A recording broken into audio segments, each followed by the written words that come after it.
Oh, you talk about my early career, but I'm still 24. I like to think I'm still in my early career.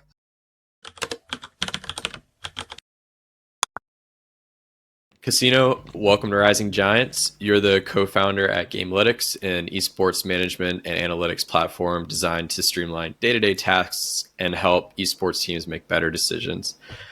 We are really happy to have you on and excited to dive into your background, into your business, and to learn a little bit more about yourself. So thank you for joining us on the show today. Oh, thank you for having me, guys. I'm really excited to be on here. Yeah, awesome. Well, I think a great place to start would be if you could talk to us a little bit about your early journey in your career and kind of what was the precursor that set you on the course to co-founding Gamelytics. It's a good place to start. You talk about my early career, but I'm still 24. I like to think I'm still in my early career. But yeah, I think there's definitely a couple things. I think the number one takeaway is that I think this founder mindset, or I guess it's not really a founder mindset when it started, but this enjoyment of building things, going from 0 to 1. I think in middle school and high school, I built an artificial coral reef with my friends off the coast of Thailand. In high school, I also started a business where my friends and I would throw house parties. So I've always had sort of the sense for creating things or starting businesses. This transpired to a more formal business actually in college, where I started a tea company. We sold loose leaf teas in about 50 farmers markets in LA. But sort of this enjoyment of building things and going from 0 to 1, either as a passion project or a business, has always been something I enjoyed. It's really the enjoyment of creation, which I think has transpired into starting companies and Gamlytics. And in those early, I guess, passion projects or businesses that you started, were there any big learnings that you had taken away from them that kind of you hold those values to you today? Definitely. I think that, to talk about a business sense, I'd like to go back to my previous business, which was called Meta Teas. And we sold loose leaf CBD teas at farmers markets in LA. The operation started super small, actually, my summer of my sophomore year. And over the course of 3 months, we scaled to around 10K MRR. And I think one of the biggest lessons I learned about this in my first business was not repeating things that work. I was young and I wanted to go into wholesale and close these big ticket orders with Whole Foods and Erewhon and cool things that I didn't actually reinvest and scale things that were working. The business eventually closed during COVID because we didn't have the cash flow and farmers markets closed down. But I think that the number one takeaway I've sort of taken from passion projects and businesses is, one, if it's not broken, don't fix it. And if it's working, I think that once you sort of strike gold, you should try to scale that and repeat that over and over rather than trying to explore and expand to new opportunities, which was sort of my first mistake in the business. But that's really the key takeaway I've learned, and I'm trying to apply that with Gamelytics. Great. But before diving into Gamelytics, were there any individuals, mentors, people that had helped you in your learnings as being a founder for a business, or someone that helped you along the way in of course, your early career in establishing these businesses that you either still keep in touch with today or continue to learn from? Yeah, I think that I've definitely had lots of mentors throughout.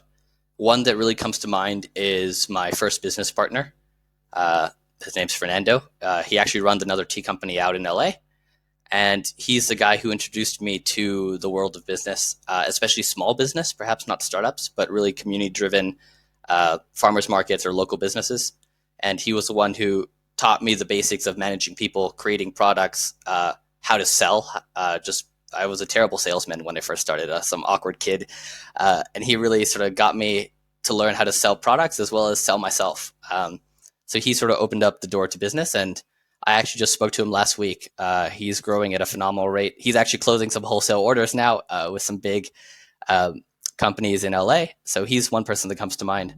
But I think that the person who's probably helped me the most on this journey would be my father. towards the end of college, I studied economics, and all my peers were talking about finding jobs in investment banking, private equity, management consulting. And I thought that's got to be the way to go. I don't think it's really something I wanted to do, but it's like what everyone else was doing. And my father, who's a management consultant, by the way, told me two things: that if I went down this path, one, I'd hate it, and two, I would 100% end up getting fired within the first 6 months. So he sort of veered me towards the path of startups. And he says, just with the way I know you, Casino, this is going to be a better fit. And he veered me towards that direction. I ended up working at a fintech before starting Gamelytics, and I think he was 100% right. So it's really those two mentors that I still keep in touch with today that have veered me on the path that I'm on. Yeah, it's funny when you say that, I think about this Kevin O'Leary short clip where I think he's speaking to an Ivy League in an Ivy League seminar, and he's like, half of you are going to be management consultants, investment bankers, or most of you will be, and some of you will become like successful founders. And there's nothing wrong with that at all. It's just, it takes a completely different mentality and drive for one business versus being like working in the world of investment banking, management consulting, that kind of finance. So that's really interesting to have that feedback from you too. And so just fast forward to today, it would be great to talk to us about the idea that brought Gamelytics to life. Yeah, Gamelytics was an interesting one, actually. I think that the idea of it has evolved or pivoted over the short time that we've been alive, actually. So the concept for Gamelytics started in my senior year of college. I read the book Moneyball by Michael Lewis, which you brought up the concept of sabermetrics and the story of how baseball started using statistics and the pushback from all the scouts and coaches who said, I've got 20 years of experience with baseball. You're going to trust some kid with a computer instead of me. But this computer ended up being right, and how the whole sport now has been revolutionized. And I had to write my economic thesis on a topic. And, people were writing topics about interest rates in Europe or the decline of this and that. I approached my department asking if I could write about video games and applying the concept of sabermetrics to esports. And I wrote my economics thesis on applying sabermetrics to esports. And my conclusion was that when you look at the stats of the best esports players in the world, the best players statistically aren't making the most money. And that's just not something you see in other sports, right? The best players usually end up making the most money because that's what the money stands for, right? That they're a good player and they're worth it. And it brought on this notion that perhaps this new generation of sports isn't using statistics properly, and how can we build something to help them get on the right path? It took baseball 150 years to revolutionize. I'm a gamer. I love esports, and I don't want it to take 150 years. So we started off as an esports analytics platform, and we quickly realized that there's so much more to helping esports teams than just analytics. And we've actually pivoted away from being just purely analytics to almost building like this HR platform where, what Salesforce is to salespeople, we are the same software for esports managers and esports coaches. And just how do you help institutions manage mass groups of gamers? And as well as the analytics, of course. I'm sort of a data nerd at heart. And I enjoy the analytics and looking at heat maps and creating products. But that's really how Gamlytics was born, through reading a book about baseball. That's awesome. And could you, for the audience, could you give a little bit of maybe a 30,000 foot landscape of what the esports landscape is like, just for those that aren't familiar with how, I guess, esports works? Yeah, so esports is a term for electronic sports, or in other words, competitive or professional gaming.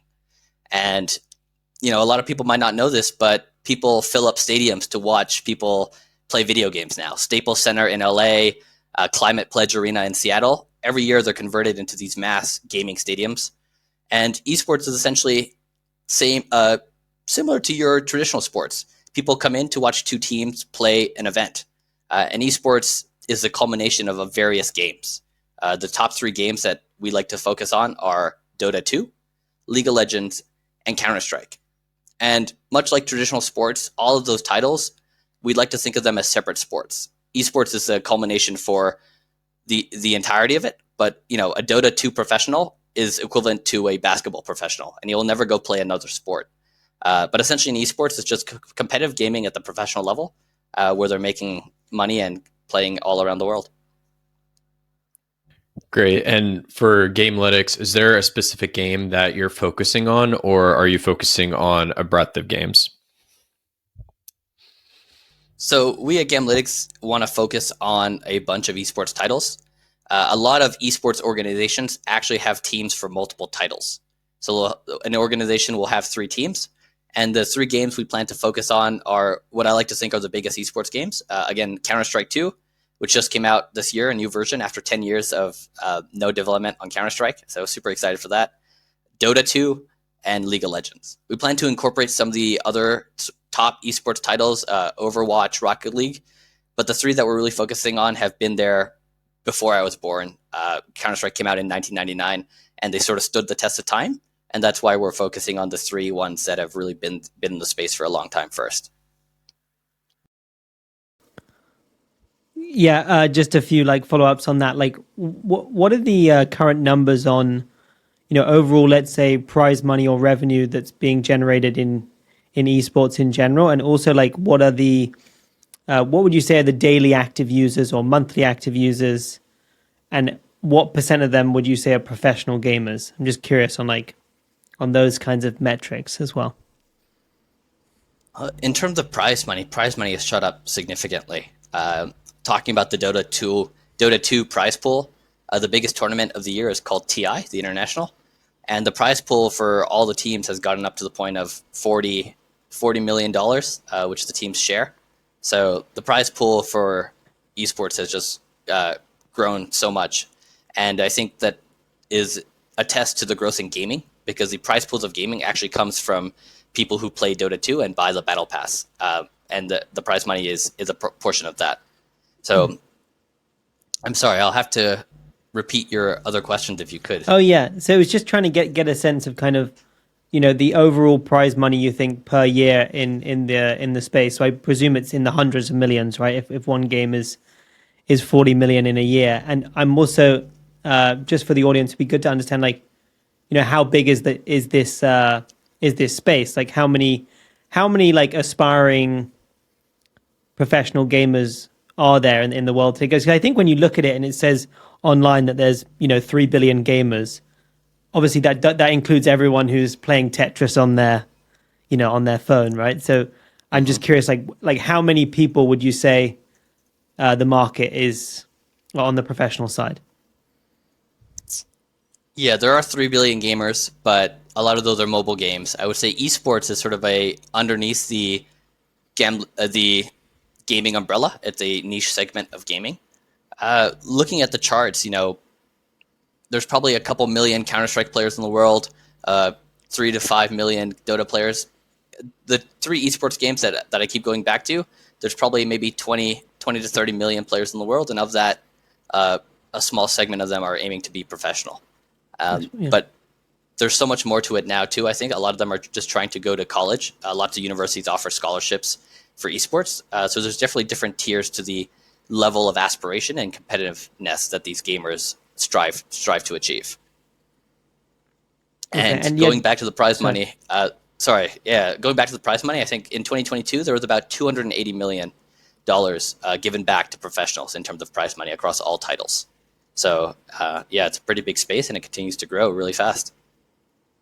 And of course, that also doesn't include all the possible sponsorships that they can get, and brand deals and all that kind of thing. So, it seems like it really is becoming an actual career option for people in many parts of the world.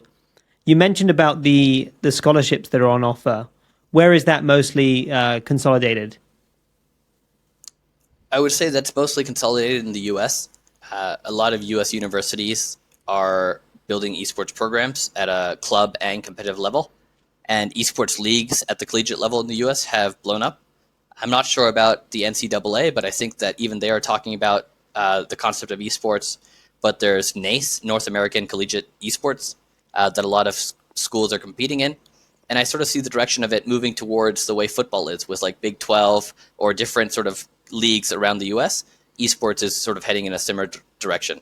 And a lot of esports teams are recognizing the growth in gamers, both for recruitment, but also at including another competitive varsity sport in their school. Okay. But we see it in Europe as well. But I think that the US has really adopted the concept of competitive esports at the collegiate level more. And I think it would be a really good idea because you mentioned about the comparison to let's say a collegiate basketball athlete or even professional. What is the career path of someone that would want to be would like to go to esports? Because it starts a little bit younger than if you were to, the traditional route of, by the time you're in your early 20s, let's say, that's when you, in most sports, you would be in you'd be playing at the professional level. But in esports, it's a little bit younger, if I'm not mistaken. Is that right? Yeah. So esports careers are, I would say, fairly short-lived, much like normal professional athlete's career. I like to think that esports careers might be even shorter-lived. In the professional scene, there's a lot of up-and-coming 16-year-olds who are being traded to professional teams for a sum of money already.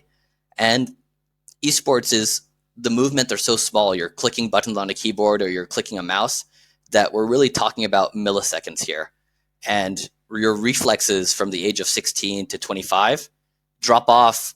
I don't want to say significantly. It's truly just a blink of an eye, right?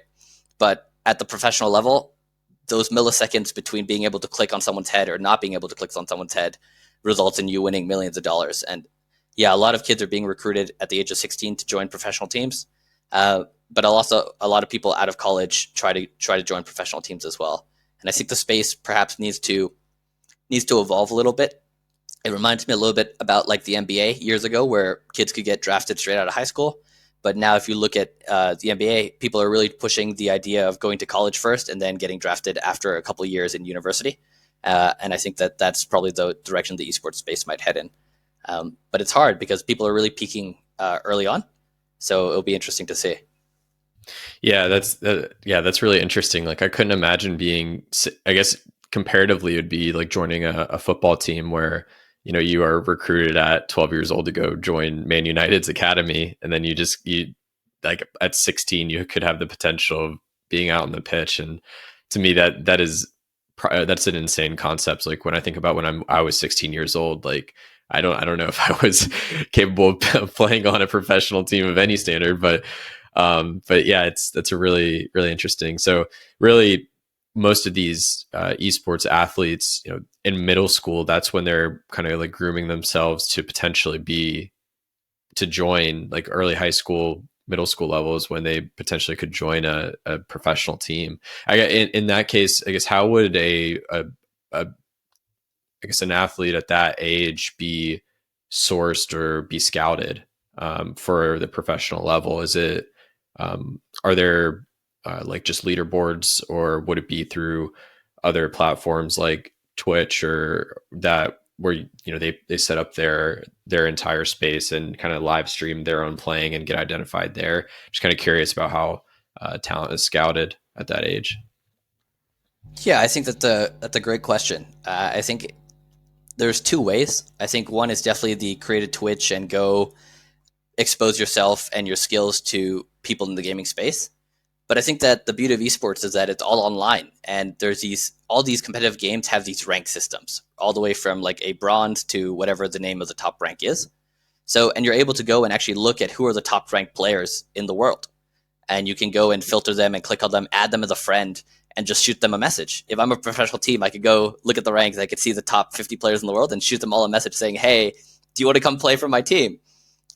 So, it's really, the power is in the athlete, right? It's not like other traditional sports where your timing needs to get right. A scout needs to come watch a match where you're playing really well, and there's an element of luck. In esports, if you're consistently performing at the top level, someone can go find you and see that you're performing at the top level and can shoot you a message. It doesn't have to be a specific day or week, which is the beauty of it. That's great. And that kind of transitions into the story of Gamelytics. And it'd be great to get a framework of what the past year has been like for the business and kind of what is where did the product start to where you are today? You had mentioned earlier about how it's at a high level, it kind of reflects or resembles a little bit of an HR concept platform, but it'd be great to dive a little bit more into that.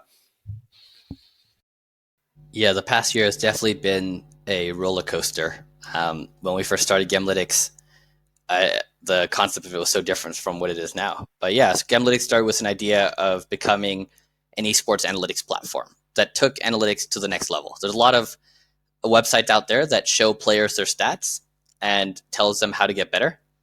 But we really wanted to focus more on the element of teams and help coaches. Using a soccer analogy here, a lot of websites will tell individual players how to improve at dribbling. They say, hey, you're this good at dribbling. Here are some drills you can do to improve. What we're really looking to do is to tell a coach, if player X improves his dribbling, what does that allow your team to do? Can you set up in a different formation? Can you play player X in a different way? How can you utilize this improvement in skill to the rest of your team? Which is the next level of analytics that we see in traditional sports that we are still lacking in esports. And we started off with Counter-Strike 2 because it was coming out in 2023. We thought it was going to be a big hit. Lots of players were going to come play it. We were prepping the whole platform around it. Counter-Strike 2 comes out and it's kaput. It's bugs. People are cheating. No one's playing it. The pros say, don't play this terrible game. Months later, it's still okay, but our assumptions were completely off the mark. And even the game files themselves were buggy, and we weren't able to analyze them and pull stats. So we had to pivot really quickly. So we went off to the other games that are the top 3 that we mentioned. We focused on League of Legends. And during that time, we talked to a bunch of professional teams, and we learned that the professional space is not quite as healthy as it was a couple years ago. We're actually going through a term that we call esports winter. During COVID, a lot of people turned to games. Gaming companies were on the rise. These valuations were insane. And we're sort of reaping the effects of that. So the professional scene is a little bit in shambles. So then we quickly realized, all right, we can't be focusing on that. We pivoted our attention over to the collegiate space, which is perhaps a more sustainable model. And we ended up talking with a bunch of college coaches. And that's where we realized that it's not just analytics that coaches are looking for at the collegiate level, but also player management. How do you organize students? How do you build a sense of community around a platform that a coach can oversee everyone? And that sort of led us to where we are today, where we're focusing on League of Legends, as well as this community aspect of managing players, creating schedules, understanding your gamers as a person and helping them out, both at improving as a player, but also improving as a person, because college is truly a developmental time in your life. And we're trying to see how gaming can help students that way too. So yeah, the last year has been an absolute roller coaster. But we've definitely learned a lot. Yeah, and I think one other interesting thing that we were talking about before is your time in Chile too, and so it'd be great to give the audience a little bit of a framework of what it's been like at the accelerator there, and how it's been like building the team and some of the other aspects of the business that that you've worked on. Yeah, so we got into the Startup Chile program, which is a startup accelerator in South America, Santiago, where I currently am, in August. So I've been here for the past 6 months. Time has flown by. I think the accelerator has been really useful for some things and perhaps not as useful as I thought for other things. There's a lot of workshops where people come in and talk about going from this concept of building out early stage startups. How do you find your first customers? How do you market? How do you conduct user interviews, which I thought were super useful. But it seems like the startup ecosystem in Chile is not as big as it was in Thailand in terms of talking to investors or meetups or just the LATAM investment community as a whole. So that has been a bit of a change. But moving to Chile has been very interesting. We used to have a team in Thailand, but I'm a big believer in in-person work. I know that this might upset some people, but I'm not a fan of remote work. I truly think that people are more productive in the office. And I also think that, an early stage company is really a cult. You're building a group of people who are just fascinated in solving this problem. And I like to think of Gamlytics as sort of a 6-person cult, and we all love games, which leads me to my next point, which is building a team for Gamelytics, I think, has been an interesting experience. Or at least I'm sure every founder says this, we're a pretty cool company. We work in a pretty cool space, the gaming space. And when people apply for the job, they talk a little bit about their skill, but they really talk about their passion for games. Two of our employees, our devs, actually used to play professionally. So they've got a really deep understanding of how League of Legends work, of how esports works. They've got connections to gamers in the space, which is really, really helpful. And it's just been very interesting to see people talk about wearing multiple hats in startup life. And at Gamelytics, I think it really happens because we've got all these gamers who know teams, who know the game really well and can code as well. So it's really hasn't been too hard to find people who want to work on the project, but building the right team has definitely been a challenge here in Santiago, especially with the language barrier. I'm still trying to learn my Spanish. I don't think I'm there anytime soon, though.